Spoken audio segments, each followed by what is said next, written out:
की पूरी वीडियो मैंने देखा है, अभी आप लोगों को बहुत छोटा वाला भेजा है। तो उसमें जो है जैन परंपरा में एक छोटे से बच्चे को भी अभी जो है संन्यास दिया गया है। वो उसकी माँ है, उसके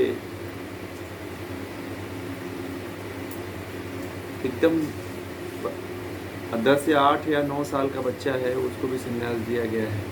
और एक युवती है जो 24-25 साल की है, उसको भी ऐसे संन्यास दिया गया है। मुझे वीडियो भेजा गया और मुझे ये कहा गया है कि आप क्या कहेंगे इस पे। ठीक है, तो मुझे ये भेजा गया है और कहा गया है आप क्या कहेंगे इस विषय पे। तो मैंने कहा कि मैं इस बात पे आप लोगों से भी चर्चा करें। वीडियो ऑन करिए सभी लोग, जिनका भी ऑफ है ऑन करिए। नाम बोलना पड़ेगा।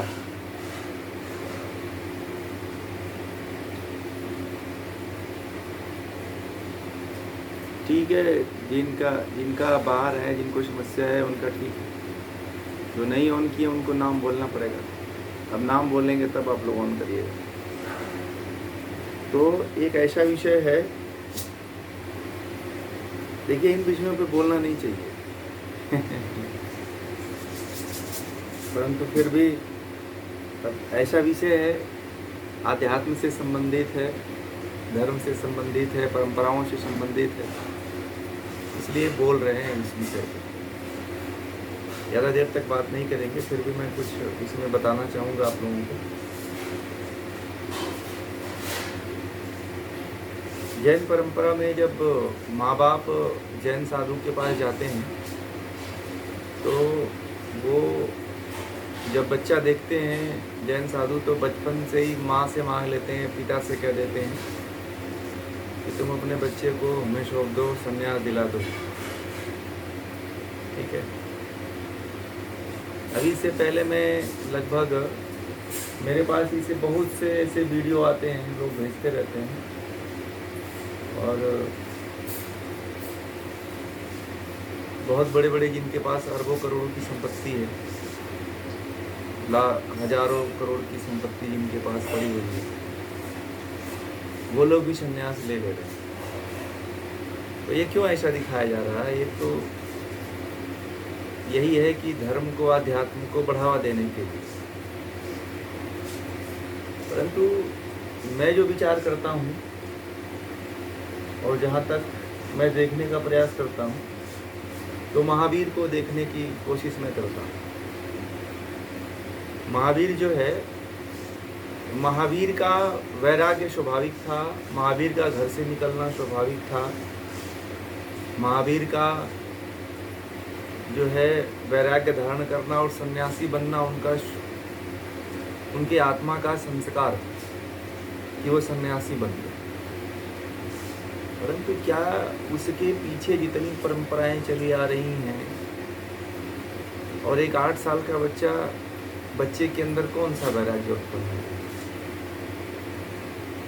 उसने तो ज्ञान का ABCD भी नहीं पढ़ा, विषयों में पूरा भटक रहा है, भटकेगा आगे आने वाले समय में, क्योंकि वृत्तियां तो उसकी हावी रहेंगी। क्योंकि पता नहीं जो महात्मा लोग हैं अब उस बच्चे के अंदर किस तरह से वैराग्य उत्पन्न करें, क्या उसके संस्कार को वो लोग दबा पाएंगे, या क्या जो लड़कियां जो 22 साल 25 साल 35 साल 25 साल 40 साल की जो महिलाएं हैं,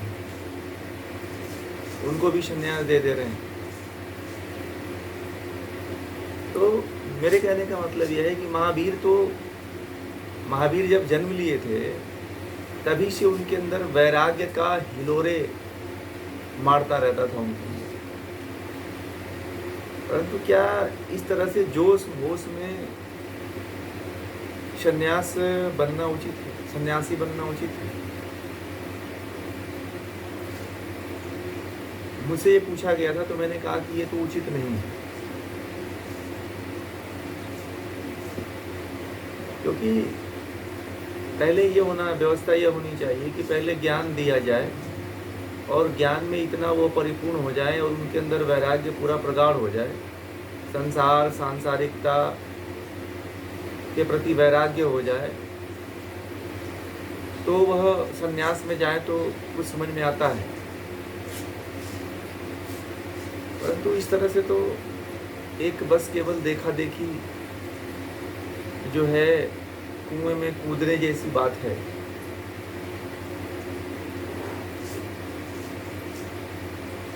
ये थोपा ही जा रहा है। मैं जो है गांधीनगर में, गुजरात में जो है, मैं गया हुआ था और वहाँ पे एक महाराज जी थे, मुझे ले गए थे। तो वहाँ पे करीब 950 लड़कियाँ और महिलाएं और छोटी छोटी बच्चियाँ थी जिन्होंने संन्यास ले लिया।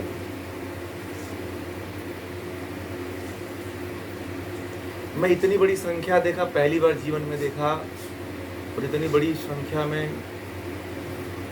वो मेरा कुछ वहाँ व्याख्यान रखा था, तो मुझे बोलना था किसी से।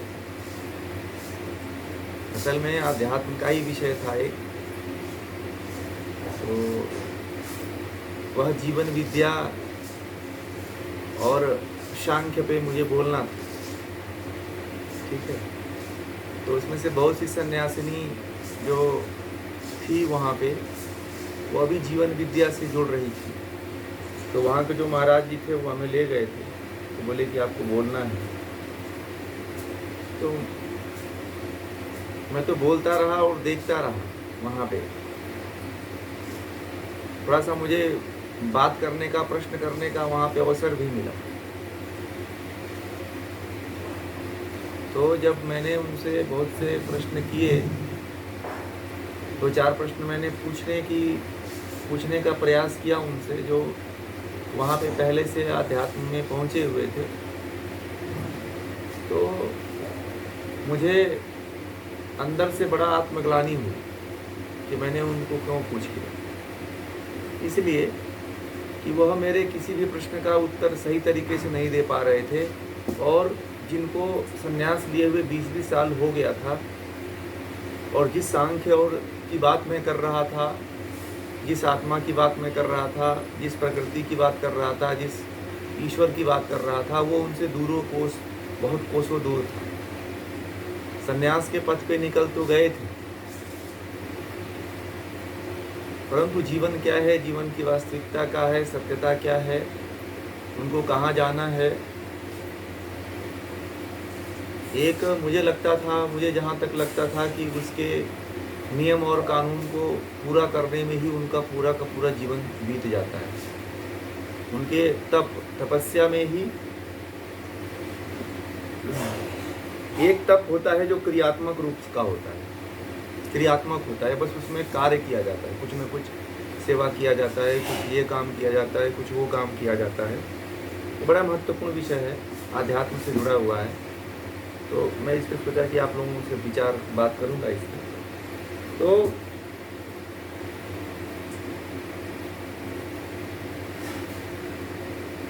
उनसे मैंने जब प्रश्न जानने का प्रयास किया, उत्तर नहीं मिला मुझे, तो मुझे उनके पक्ष में बोलने के लिए बुलाया गया था। और मुझे तो बहुत ऐसी गहरी बातें पता चली, मैं नहीं वो कह सकता आप लोगों से कि किसी को 20 साल, किसी को 25 साल हो गए थे, परंतु आध्यात्म में कहीं प्रवेश नहीं था। आध्यात्म में उनका कहीं प्रवेश नहीं हुआ। असल में वो लोग आध्यात्म किसको मान रहे थे कि जो उस परंपरा में जो चीज़ निर्वहन करनी होती है, जो चीज़ देनी होती है, जो वहाँ का नियम कानून फॉलो करना होता है, वह जो है वो उसको फॉलो करने में सारे के सारे जितने भी थे, लगभग सभी के सभी जो है सिद्धस्त थे। परंतु ज्ञान के बारे में जब मैंने उनसे जानने की कोशिश किया, तो ज्ञान के बारे में वह उतने परिपक्व नहीं थे।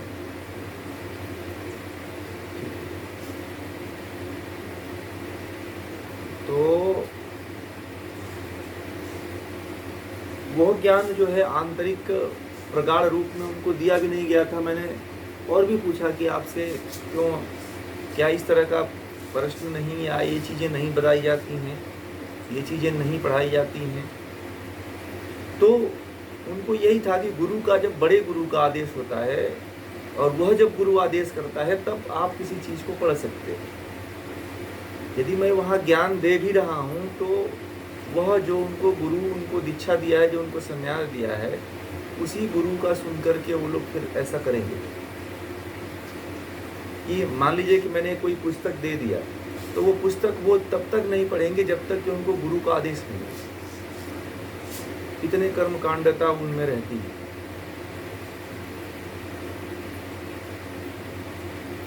और इसके बाद में पुनः जो है दूसरे दिन मुझे बुलाया गया, जहाँ पे लड़के थे और बहुत से उम्र दराज व्यक्ति थे, करीब 600-700-800 लोग थे वहाँ पे।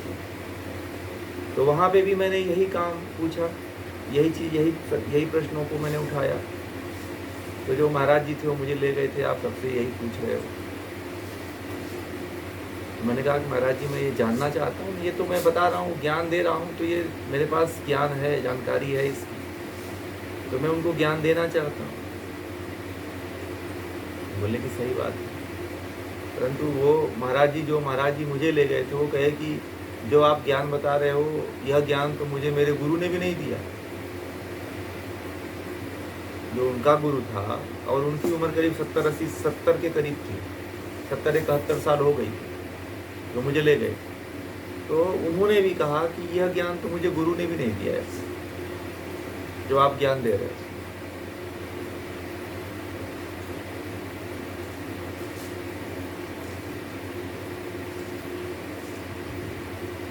फिर जो है भोजन का 1-8 घंटे का जो समय मिलता है, उसके बाद उनमें एक नियम होता है कि वो लोग भिक्षा लेते हैं, है ना। आश्रम का ही सब कुछ होता है, परंतु अगर कोई जाता है तो उनके हाथों से वो भिक्षा लेते हैं। और भिक्षा में जितना आप एक बार में उठा के दे दिए, उनको उतना ही खाना पड़ता है। ये भी एक नियम है, फिर दोबारा नहीं ले सकते। अब एक कटोरे में जितना आ जाए, उतने कटोरे में उतना ही वो खाते हैं। शरीर पे बाल उनको हर साल हटाना पड़ता है, सिर का बाल हटाना पड़ता है, शरीर के जहाँ भी अंग प्रत्यंग बाल होते हैं सबको हटाना पड़ता है, उखाड़ना पड़ता है। इतनी पीड़ा होती है, आप लोग समझ जाओ। नहीं तो उसमें बाल को उखाड़ते हैं। अभी देखा आप लोगों ने, बाल एक स्त्री का बाल पूरा उखाड़ा गया। तो मतलब मुझे ये देख करके बड़ा तरस आता है कि जो कोई एक बंदा जो परिस्थितियों से होकर के आध्यात्मिक गुजरा, उसी के पीछे सब लोग चल रहे हैं, अंधी दौड़ लग रही है। जिन परिस्थितियों से व्यक्ति पहुंचा होता है, उन्हीं परिस्थितियों से सब लोग पहुंचने की कोशिश करते हैं। ठीक है, तो मैंने जो अपने विचार जिन्होंने पूछा है, उनको भी मैंने यही कहा कि देखिए, जब तक उसके अंदर वैराग्य नहीं होता है, आप उसको केवल मोटिवेट करके किसी को आप जो है संन्यास दे देते हो, तो ये तो एक बहुत बड़ी मूर्खता है ना, उसके साथ धोखा है। वह सन्यासी तो बन जाएगा, परंतु वह अपने इंद्रियों का दमन नहीं कर पाएगा, इंद्रियों को कंट्रोल नहीं कर पाएगा, इंद्रियों पे विजय नहीं प्राप्त कर, फतह नहीं प्राप्त कर पाएगा, वह विषयों में फंसा रहेगा। और भारतीय परंपरा में, सनातन वैदिक परंपरा में स्त्रियों के लिए संन्यास निषेध है, पता है।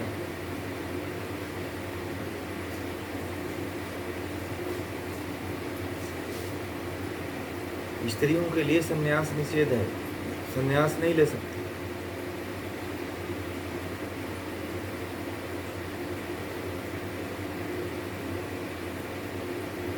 इसके पीछे बहुत से कारण हैं। और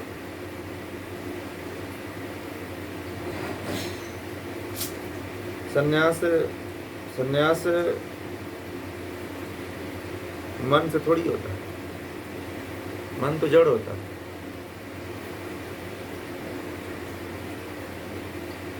इच्छा इच्छा और जड़, मन दोनों जड़ है, तब तक आपको ज्ञान नहीं है, तब तक आप संन्यास कैसे ले पाओगे? वैराग्य नहीं है तब तक संन्यास कैसे ले पाओगे? वैराग्य भाव कैसे आएगा? पूरा ज्ञान बिना ज्ञान का वैराग्य भाव आएगा ही नहीं, बिना तप का वैराग्य भाव आएगा ही नहीं। ऐसे कोई चलते फिरते कोई ये है क्या कि मन मौजी मन में आ जाएगा, चलो आ गया अब चलते हैं, छोड़ छाड़ देंगे, ऐसा थोड़ी है। स्त्रियों को आता है, स्त्रियों को आता है, परंतु क्या है कि परिव्राजक स्त्रियां नहीं हो सकती, मतलब देश भ्रमण नहीं कर सकती हैं, उनके लिए संन्यास में भी खतरे हैं। ठीक है, चाहे सन्यासी हो, या मान लीजिए कि सन्यास है, ठीक है चलो, परंतु सन्यास में यदि स्त्रियां निकल जाती हैं, परिव्राजक बन जाएंगी, तो लोगों की एक वृत्ति थोड़ी है, सब जगह लोग आश्रम जैसी व्यवस्था थोड़ी होती है, सभी जगह इंद्रियों निग्रह का पाठ सभी लोग थोड़ी पढ़ रहे हैं। पढ़ रहे हैं क्या? नहीं पढ़ रहे। स्त्रियों एक नहीं, पहले के समय में स्त्रियां नहीं लेते, स्त्रियां ली हैं, वह स्त्रियों ने लिया है जिन्होंने वैराग्य, जिनको पूरा प्रगाढ़ जिनका हो चुका है, जिनको पूरा वैराग्य की प्राप्ति हो चुकी है, पूरा इससे ऊपर उठ चुकी हैं, उन्होंने संन्यास लिया है। ऐसा नहीं कि बहुत स्त्रियां संन्यास नहीं लेती हैं, परंतु बिना ज्ञान के, बिना वैराग्य के, बिना अभ्यास के संन्यास नहीं ले सकती। अगर कहते हैं कि अगर सुई के नोक के बराबर भी भोग है, स्वामी विवेकानंद का विचार है कि सुई के नोक के बराबर भी यदि भोग की इच्छा है, और कुछ विद्वान तो ऐसा कहते हैं कि सुई के नोक के 1000वें गुना, मतलब 1000वां जो भाग है, उतना भी यदि विषयों की तरफ भोगने की इच्छा है तो संन्यास मत लेना। ये सबके लिए है, चाहे स्त्री हो चाहे पुरुष हो, सबके लिए, परंतु स्त्री के लिए जो है संन्यास लेना इसीलिए वर्जित किया गया है कि देश काल समय और परिस्थिति के अनुसार जो है उनके साधना में भंग आता है, बाधाएं उत्पन्न होती हैं। इसीलिए जो है जब तक वह जो है, उन स्त्रियों को परिव्राजक नहीं होना चाहिए। स्त्रियां चाहे तो अपने घर में, अपने आश्रम में रह करके संन्यास ले सकती है। तो कोई आश्रम का परिसर हो जहाँ बहुत अच्छा माहौल हो, जहाँ ज्ञान का हो, वैराग्य की बात हो रही हो, ठीक है, वहाँ तो वह रह करके ले सकती है, परंतु समाज में परिव्राजक की तरफ घूमना, यहाँ कभी भ्रमण करना, कभी वहाँ भ्रमण करना, इस तरह से सन्यासी का काम होता है भ्रमण करना। तो जितने सन्यासियाँ देखिए घूमते रहते हैं, तो पुरुषों के लिए तो ठीक है, पुरुष सन्यास। परिव्राजक का मतलब भ्रमण करने वाला, पूरे कहीं एक जगह स्थिर रहने वाला नहीं, हर ट्रैवलर होता है, वो हर जगह बहता रहता है, घूमता रहता है। सन्यासी आजकल के ठहर गए हैं ना, आजकल के सन्यासी सेफ नहीं रहेगी स्त्री, उसको हर समय उसके बाधाएं उत्पन्न होगी। संन्यास धर्म का जो मूल होता है वो यही होता है कि विचरण करना, एक स्थान से दूसरे स्थान पे विचरण करना। तो स्त्रियों के लिए विचरण करना भी ठीक नहीं है। पहले के समय में जंगल हुआ करते थे, तो स्त्रियां नहीं संन्यास लिया करती थी या नहीं घूमा करती थी, परंतु अब संन्यास ले लेंगे तो सबसे बड़ा जंगल और सबसे बड़ा शेर और सबसे बड़ा खूंखार, सबसे बड़ा जानवर जो है इंसान है। समझ में आ गया? उसको जंगली लोग ही हैं पूरा, उनको आपके तप से, उनको आपके साधना से कोई मतलब नहीं है। आप कितना साधना कर रहे हो, कितना तप कर रहे हो, कितना ज्ञान ग्रहण कर रहे हो,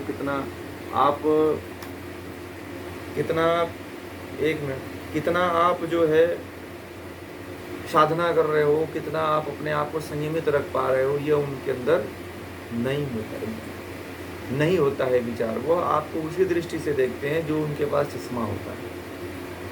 तो सन्यासी का मतलब ये होता है कि सन्यास रह करके, सन्यासी वही है जो बच के रहे, काम क्रोध लोभ मोह मद मात्सर्य, उन सबसे बच के रहना पड़ता है।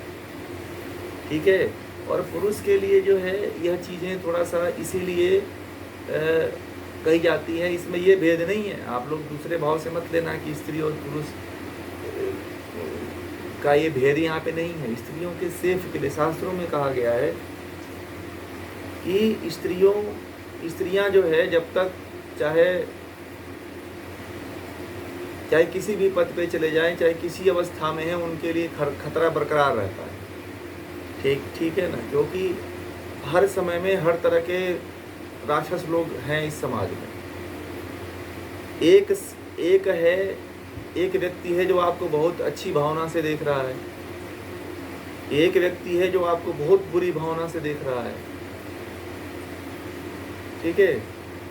अब जैसे केरल में जो घटना हुई थी, जो लड़की जो है स्कूटी से आ रही थी पिछले साल, हैं, वो उसकी स्कूटी बिगड़ गई और उसको जो है उसके साथ जो है कुछ लड़कों ने मिल करके जो है गलत कार्य कर दिया और वो लड़की मर गई। हैं, समझ रहे हैं ना। तो इस तरह की, अब देखिए, अब हम लोग जिस स्तर पे सोच रहे हैं उस स्तर पे नहीं है लोग ना, उस तरह के धार्मिक लोग नहीं है ना। अब दूसरे धर्मों के लोग जो हैं वो तो सन्यास को मानते ही नहीं है। वो तो कोई औरत हो, कोई लड़की सन्यासी बन जाए तो वह उसी चश्मे से देखते हैं जिससे सबको देखते हैं। कोई उनके अंदर सम्मान की, मान की भावना नहीं रहती है। बात समझ रहे हैं। कोई भी ज्ञानी हो, उनके अंदर कोई फर्क नहीं पड़ता है। आप दूसरे धर्म के पास चले जाओ, आप लोग हमें आचार्य जी बोलते हो, आप सम्मान देते हो, परंतु कोई दूसरे धर्म का व्यक्ति है वो थोड़ी हमें सम्मान देता। उसको तो कुछ पता ही नहीं है मेरे बारे में। वो तो मुझे उसी दृष्टि से देखेगा जिस दृष्टि से सबको देख रहा है। बात समझ में आ रही है। तो स्त्री के लिए सेफ नहीं है लौकिक दृष्टि से। और सन्यासी का कार्य होता है सबको प्रेम भाव करना, सबको ज्ञान देना, सबको विचार करना। परंतु एक स्त्री जो है अगर सबके साथ इससे मिले जुलेगी तो फिर उसका जो है तप भंग हो जाता है ना। फिर इसलिए स्त्री को किसी उचित आश्रम में, किसी उचित संगति में, किसी अच्छे गुरु की संगति में रह करके संन्यास लेना चाहिए। और आश्रम परिसर में ही रहना चाहिए जहाँ पे ज्ञान लोग लेने आए। संन्यास लेना चाहिए। संन्यास का मतलब ही होता है परिव्राजक, मतलब घूम घूम करके ज्ञान को देना। परंतु आज के समय में घूमने लग जाएंगे। अब देखिए, आज के समय में कोई कथाकार है, उसके पास 40 या 50 लोगों की टोली चलती है। ठीक है। 10-20 उसके बॉडीगार्ड रहते हैं, रहते हैं कि नहीं रहते हैं। 10-20 उसके आगे पीछे कई घेरे में वो लड़की जो कथा कहने वाली रहती है वो रहती है। तो आज का समाज जो है, आप सन्यासी हो तो किसको सिक्योरिटी गार्ड, कितने लोगों को आप बनाओगे, किसको पैसा दोगे आप, हैं? तो यही सारी चीज़ें हैं। तो इसलिए जो है सन्यास, अब देखिए, जो जहाँ पे मैं गया हुआ था वहाँ पे सन्यास जो स्त्रियाँ ली थीं वो बाहर कभी निकलती ही नहीं थी। वो कभी भी बाहर नहीं निकलती थी।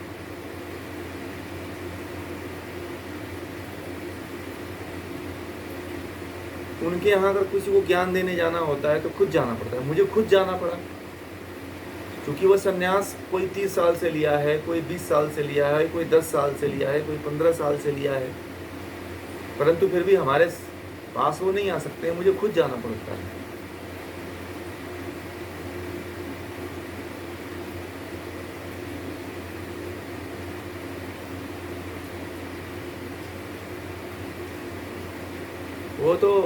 वो तो जैन धर्म ही है, जैन में ही होता है। श्वेतांबर एक होते हैं, एक दिगंबर होते हैं। ठीक है ना। जो परंपराएं हैं जैन धर्म में, श्वेतांबर और दिगंबर।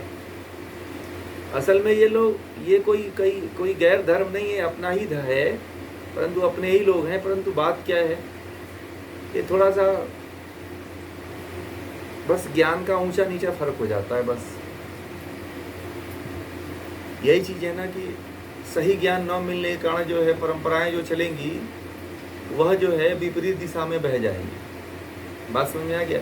अगर एक ज्ञान दिया जाए, जैसे आप लोग ज्ञान ले रहे हो तो वैदिक सनातन ज्ञान ले रहे हो, तो अब इस ज्ञान में कोई हेर फेर नहीं होने वाला है, कोई बदलाव नहीं होने वाला है, और अब भी वही रहेगा, आने वाले समय में भी वही रहेगा।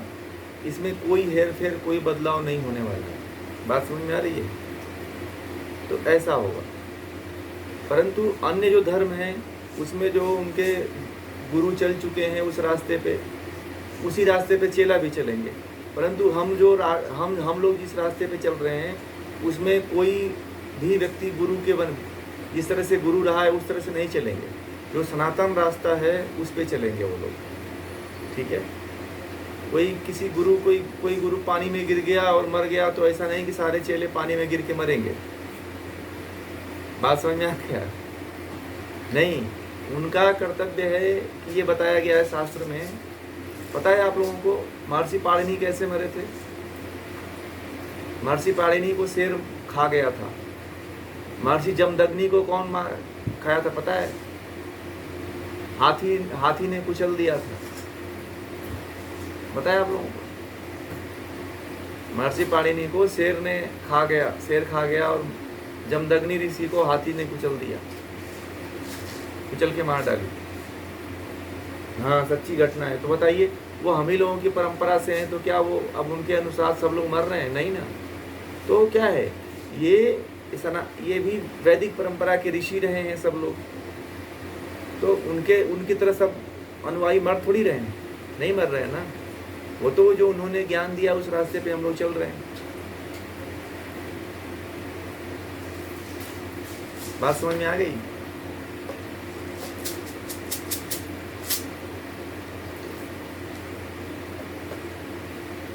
हाँ, वो नंगे ही घूमते रहते हैं। मैं कई बार, एक दिगंबर जो थे, सन्यासी थे, उनसे मेरी एक बार मुलाकात हुई थी। तो वो मुझे कहने लगे कि मैंने बहुत बड़ी भूल कर दिया और जोश होश में आकर के मैंने संन्यास ले लिया।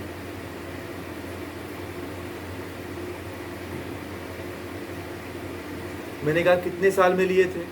तो बोले कि 18 साल में ले लिया था।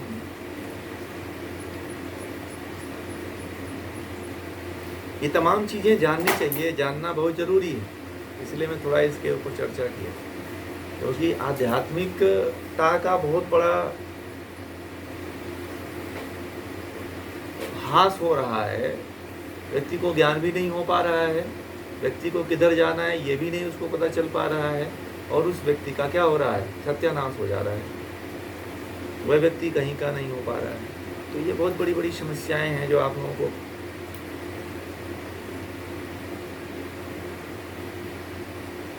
नहीं, संन्यास से फिर वापस नहीं आते।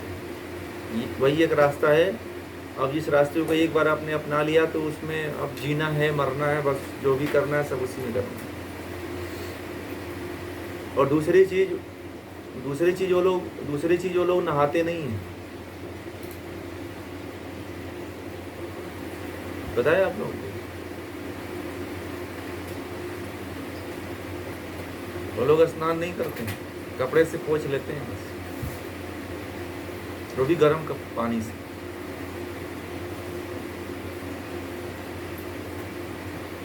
हाँ, उनमें नियम है।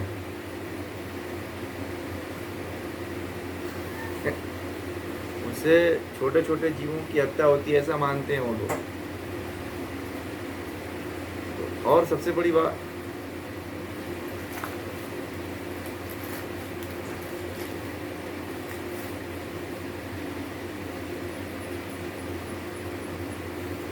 अब क्या कहेंगे, अब एक आप कहेंगे तो कहेंगे हमारी परंपरा है, हमारे धर्म के।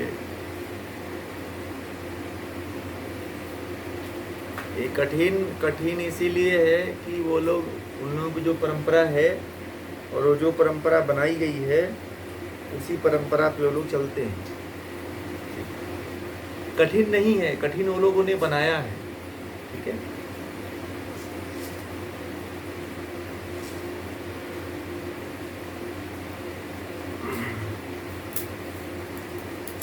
तो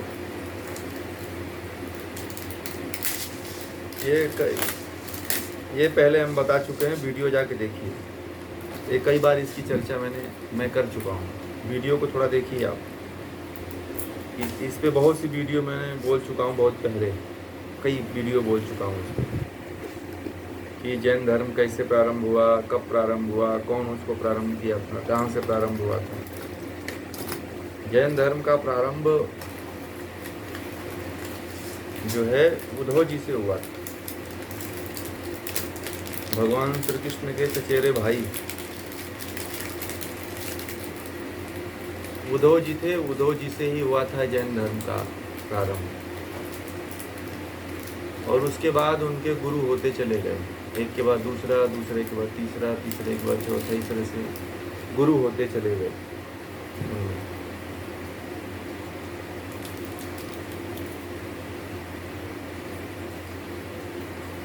ठीक है, तो मैं उपनिषद की जगह पे आज इसी की चर्चा किया हूँ। और कोई प्रश्न है तो पूछिए।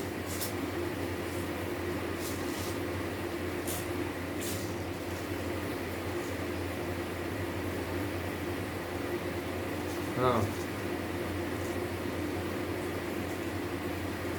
हम्म।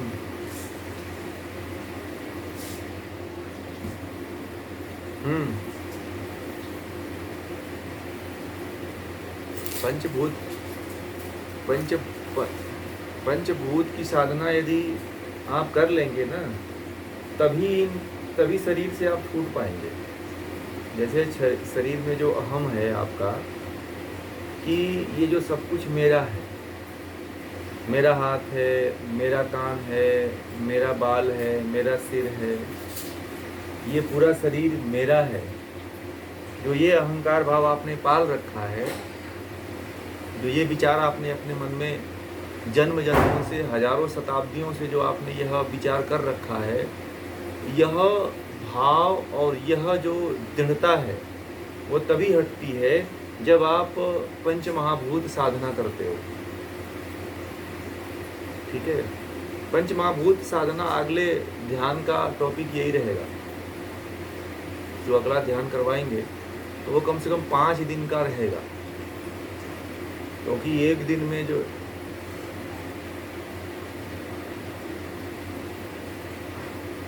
हाँ, शरीर भाव ये तब तक नहीं मिटता है जब तक इसकी आप साधना नहीं करते। तब तक ऐसे ही बना रहता है जब तक आप इसको साधना के द्वारा हटाते नहीं हो, तब तक ये ऐसे ही बना रहता है। हाँ,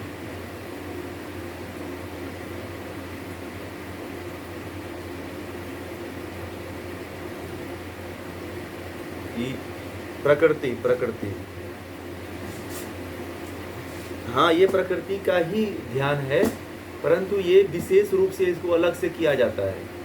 विशेष रूप से इसलिए किया जाता है कि आप तभी एक एक से छूट पाओगे।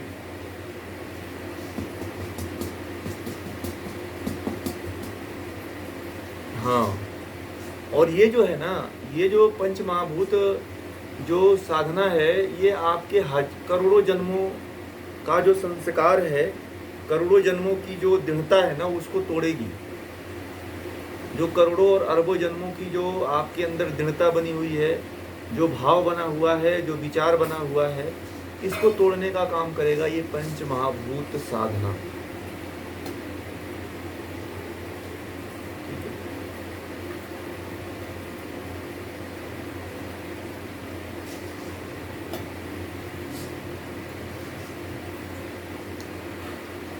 हाँ, इसीलिए इसको लेट में करा रहा हूँ कि अगर मैं पहले इसको करा देता ना तो फिर आपको कुछ समझ ही नहीं आता। ठीक है, मैं पहले करवाता ना तो मैं कहता कि अब शरीर को छोड़ो, तो छोड़ते ही नहीं आप। अब आपको आवश्यकता लग रही है कि पहले तो शरीर को छोड़ना पड़ेगा मुझे। जब तक आप ईश्वर को नहीं पहले पकड़ोगे ना, तब तक आप नीचे वाले को छोड़ ही नहीं पाओगे। क्योंकि जो नीचे वाले जो धारणाएं हैं, जो आपने धारणाएं जन्म जन्मों से बना रखा है, वह इतना जल्दी नहीं छूटता है।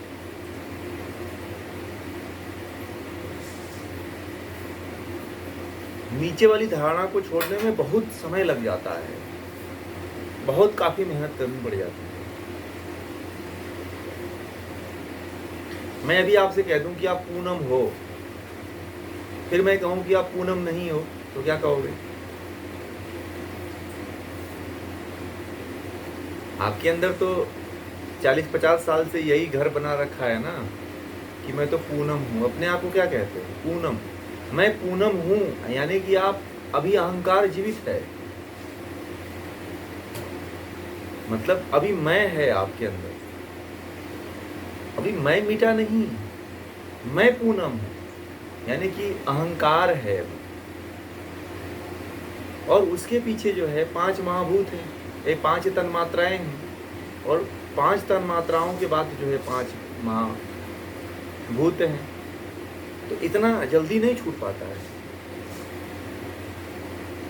किसी को यही कह दिया जाए कि तुम आत्मा हो, तो आत्मा मानने के लिए तैयार ही नहीं हो गया। वैसे कहने के लिए, पढ़ने के लिए आप लोग पढ़ लिए, और थोड़ा थोड़ा आप लोगों को समझ में भी आ रहा है कि मैं आत्मा ही हूँ, मैं ये पंच महाभूत, ये शरीर नहीं हूँ।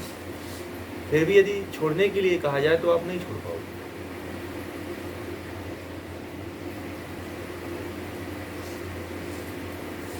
अभी कह दें कि अपने पत्नी को छोड़ दो, अपने बच्चों को छोड़ दो, तो छोड़ दोगे आप? नहीं छोड़ोगे। जब आप इनको दूर के संबंधों को नहीं छोड़ पा रहे हो, तो क्या नजदीक के संबंधों को छोड़ पाओगे?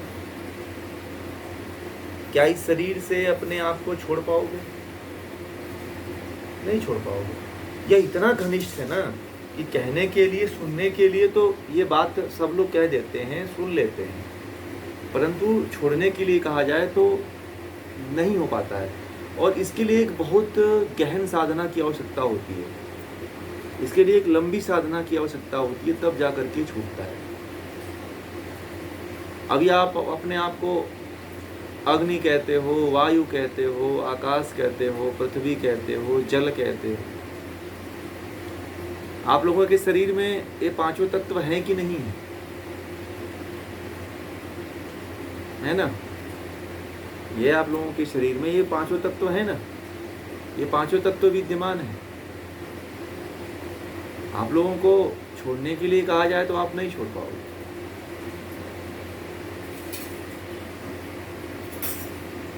तो बिना साधना के ये संभव नहीं हो पाता है। कोई भी चीज छोड़ने के लिए साधना करनी पड़ती है, ठीक है? इसलिए साधना तो करनी पड़ेगी।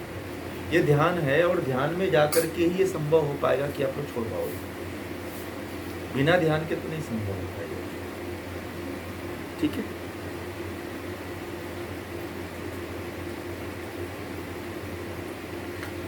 शनिवार को जो है सुबह में हम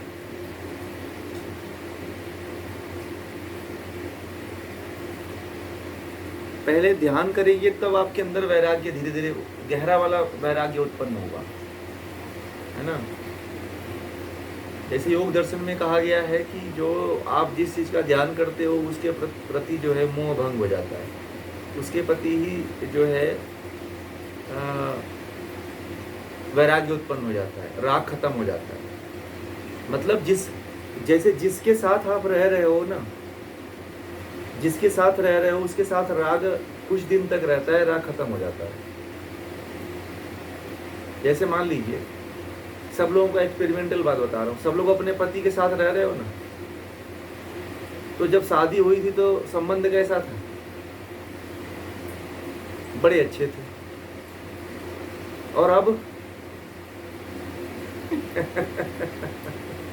बताइए, मालूम हो चुका है ना पूरा पूरा मालूम हो चुका है, तो फिर संबंध कैसे चल रहे हैं?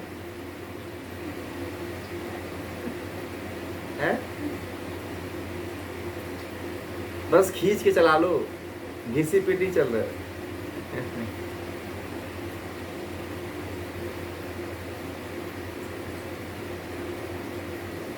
बस खींच करके इंजन, रेल के इंजन की तरह पटरी पे चलो, बस खींच रहे हैं, बस कि चलो खींचते रहो, बस देखा जाएगा तो।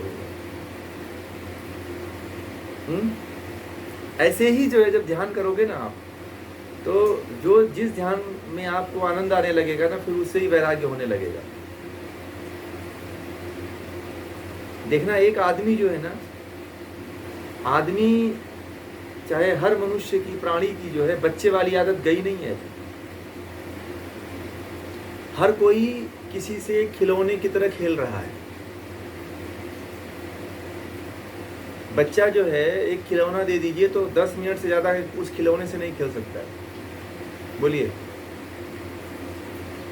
उसको दूसरा चाहिए कि नहीं चाहिए? 10 मिनट खेलने के बाद उसको दूसरा चाहिए। और वही आदत, बचपन की आदत जो है, जीवन भर पड़ जाती है। माँ बाप जो है, देखिए मैं तो कहता हूँ बच्चों को बचपन में खिलौना देना ही नहीं चाहिए। अब आप लोग कहोगे कि ये कैसी बात कह दी। क्यों? क्योंकि वो संस्कार हटा दो आप, खेलने वाला संस्कार हटा दो उसके अंदर से।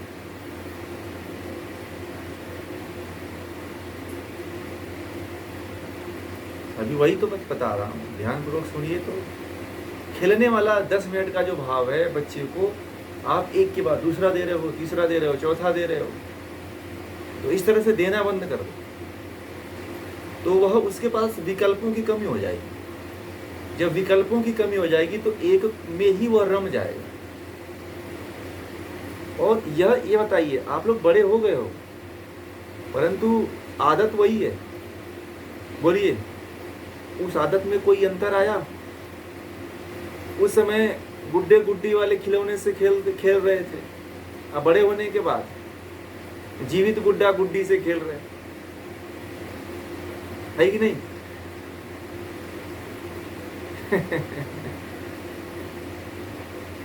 जिंदा खिलौना से खेल रहे हैं।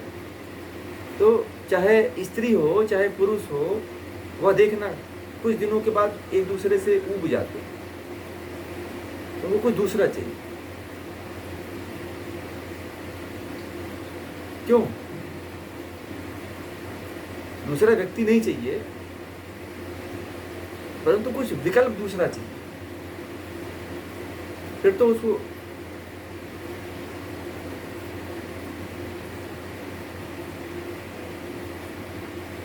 वो दूसरी बात हो गई। जिस बात को हम कर रहे हैं उसको समझिए। तो विकल्प जो भटकने का जो विकल्प है, यह बढ़ता जा रहा है, एक के बाद दूसरा, दूसरे के बाद तीसरा। आप विकल्प तो वही है जो बचपन में आपने विकल्प ढूंढे थे, वही विकल्प बड़े होने के बाद ढूंढ लिया आपने। आज यह विकल्प ढूंढा, कल वह विकल्प ढूंढेंगे, परसों दूसरा विकल्प ढूंढेंगे। चीज वही रहेगी, परंतु उसका मुखौटा चेंज हो जाएगा।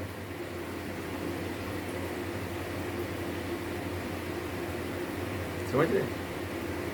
बात वही रहेगी, फिर मुखौटा चेंज हो जाएगा। केवल फिर आप दूसरे रूप में उसको लेने का प्रयास करोगे। जैसे व्यक्ति मोबाइल तो देख रहा है, जैसे मान लीजिए आप टीवी देख रहे हो, तो टीवी में कहते थे कि फिल्म मत देखो, धारावाहिक मत देखो। तो अब आपने टीवी देखना और फिल्म देखना और धारावाहिक देखना तो बंद कर दिया, परंतु आप टीवी पे क्या देख रहे हो? आप कहते हो कि मैं तो न्यूज़ सुन रहा हूँ। कोई गलत थोड़ी है न्यूज़ सुनना। तो काम तो वही कर रहे हो, बस आपने अपना एपिसोड बदल दिया। फिल्म की जगह पे क्या देखने लगे? न्यूज़ देखने लगे। अब आज घर में कोई कह दे कि न्यूज़ मत देखा करो, उससे भी नुकसान है, क्योंकि दिमाग खराब होता है उससे। तो आप कहोगे कि आस्था चैनल पे महाराज जी का आ रहा है, कथा आ रही है, उसको सुनेंगे। हम अब बेकार चीज थोड़ी देख रहे हैं, अब तो आस्था देख रहे हैं। तो आपने क्या किया? चीज देखने वाले बंद विकल्प आपने दूसरा ढूंढ लिया। आप बताइए, आप में और किसी बच्चे में अंतर है? आपके अंदर का बच्चा मरा है कि जिंदा है? बोलिए। जिंदा है। वो मरेगा कि नहीं मरेगा?